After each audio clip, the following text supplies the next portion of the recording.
귀하 복된 새벽에 나오신 우리 성도 하나님의 크신 은총이 여러분에게 함께 하시길 축복합니다. 스가랴 7장 1절에서 7절 말씀 보시게 되면 금식에 대해서 말씀을 쭉 하고 있습니다. 금식은 어떤 것인가? 그 첫 번째는 금식은 하나님 앞에 겸허하게 서겠다는 그런 표시입니다.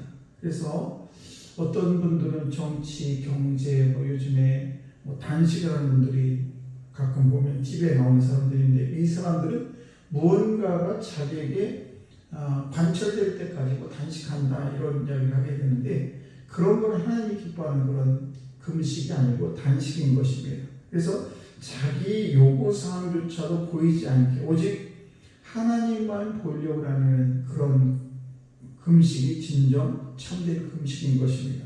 그래서 금식은 하나님 앞에 나를 겸허히 서겠다는 그런 마음의 각오가 있어야 되는 것이고, 두 번째는 금식은 죄를 멀리하고 살겠다라는 그런 결단의 표시인 것입니다. 그래서 금식을 하게 되면 정욕이 사라지게 되죠. 그래서 이제 우리가 육신적으로 어떤 집착했던 것들을 생각하지 않게 하면서 그렇지, 내가 이제 하나님으로부터 우리가 정말 성결하게 살겠다, 이런 각오가 또 금식한 내용이 되겠습니다. 세 번째로 금식은 하나님만을 위해 살겠다는 표시인 것입니다. 그래서 금식의 핵심 내용은 내 정성과 노력이 아니라 정말 내가 하나님 앞에 내가 이렇게 살겠습니다라는 그런 결단이 바로 금식인 것입니다. 그래서 금식은 자랑하는 것이 아니라 내가 정말 하나님 위해서 살겠다는 그런 결단의 표시가 바로 금식이라는 사실입니다.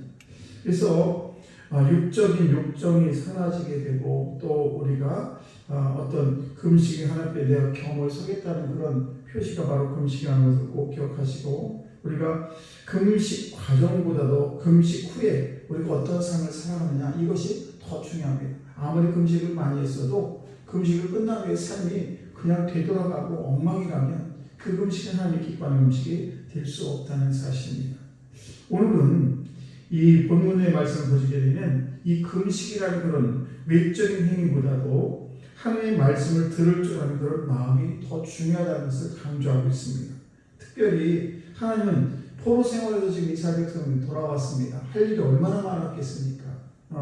그래서 우리가 포로 생활에서 돌아왔는데, 그 각 포로에서 돌아온 그런 이스라엘 백성들이 제일 먼저 하는 것이 성전 건축입니다. 매우 중요하죠, 성전 건축. 그리고 그들이 또 이제 민족 재건을 위해서 이스라엘 백성을 하나 돼가지고 이제 성전 건축으로 민족을 재건하게 되는데, 그 성전을 건축하고 민족을 재건함에 있어서 중요한 기본적인 덕목을 말씀하고 있습니다. 그 오늘 첫 번째가 뭐냐면 정의가 살아야 한다는 것입니다. 아무리 성전 건축을 잘하고 민족을 재건하는 데 있어서 중요하지만 그것을 건축하고 성전을 재건하고 이것이 중요한 것이 아니라 그 속에 있는 이스라엘 백성들의 정의가 있어야 된다는 것입니다. 여기서 정의라는 것은 무엇인가? 약자 편을 드는 것이 아니라는 것입니다. 우리가 정의하면 약자 편을 든다라고 생각하는데 그게 아니고, 정의라는 것은 약자가 잘못했어도 잘못한 건 잘못했다고 얘기를 하는 것이고, 또 강자가 잘못했어도 잘못했다고 얘기하는 것이 진정한 정의라는 것입니다. 그러니까 하나님의 말씀에 비추어 볼 때에 아무리 약자가 되고 아무리 가난한 자가 되고 아무리 부자가 됐을지라도 하나님의 말씀에서 잘못했으면 이건 잘못했다라고 얘기하는 것이 진정한 정의라는 것입니다. 가난한 사람이 잘못했을 때 이건 정의롭게 생각한다고 그래가지고 잘못한 것을 눈 감아주는 것, 이것이 정의가 절대 아니라는 사실입니다. 그러므로 요즘 우리나라 그냥 국민들이 불신이 너무너무 나라에 대해서, 정치권에 대해서 불신이 너무 많지 않습니까? 그래서 무슨 트랙터를 타고 대물을 하러 오네, 어쩌네 저쩌네 금식을 하고 천막을 치고 난리를 치는데, 그런 것들은 그러면서 그들이 하는 얘기고 재판관을 막 협박을 하죠. 근데 이거는 정의가 아니에요. 정의는 뭐냐? 재판관들이 정의롭게 판단할 수 있도록 그들을 맡기는 것이지, 내 뜻대로 이렇게 해달라, 내 뜻대로 저렇게 해달라 하는 것이 진정한 정의가 아니라는 것입니다. 그리고 그런 재판관의 판결이 나올 때에 그것에 대해서 불신하고 나는 내 뜻대로 안 됐으니까 나는 당신의 말을 순종할 수 없어, 이렇게 재판관에 대해서 정의롭지 못하게 내 생각대로 되지 않았다고 내 마음대로 판단해서는 안 된다는 것입니다. 그러므로 정의라는 건 뭐냐? 판결이 나왔을 때 그 판결에 대해서 내가 정말 순종하고 그 뜻에 따르는 것이 진정한 정의라는 사실입니다. 여러분, 우리가 어렸을 때 아이를 키워봅니다. 아이를 키워보면 우리 권사님 같은 경우는 5명을 키우시게 했는데, 최 권사님 같은 경우는 그러면 자녀들이 때로는 싸우기도 합니다. 그럴 때 부모 입장에서 그 자녀들이 싸우는 것에 대해서 정의롭게 잘 판단해줘야 아이들이 사실은 상처가 없습니다. 나는 잘못 안 했는데 이 동생이 잘못했고 내가 형이라고 또는 오빠라고 또는 언니라고 생각해서 나만 한다면 그거는 정의롭지 못한 것입니다.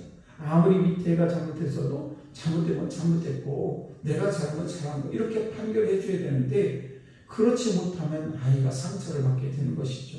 또 우리가 때로는 삶을 살다 보면 이렇게 잘 판단하기 어려울 때가 있어요. 이럴 때는 어떻게 되는 건가? 바로 겸허히 하나님께 지혜를 구하는 것이 가장 현명한 방법이라는 사실입니다.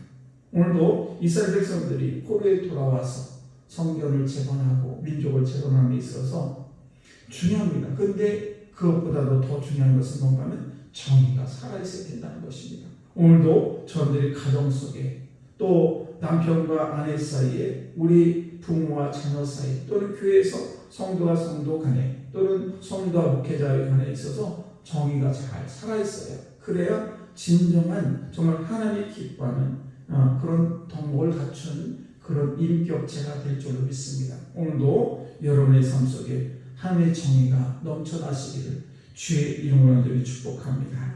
기도하겠습니다.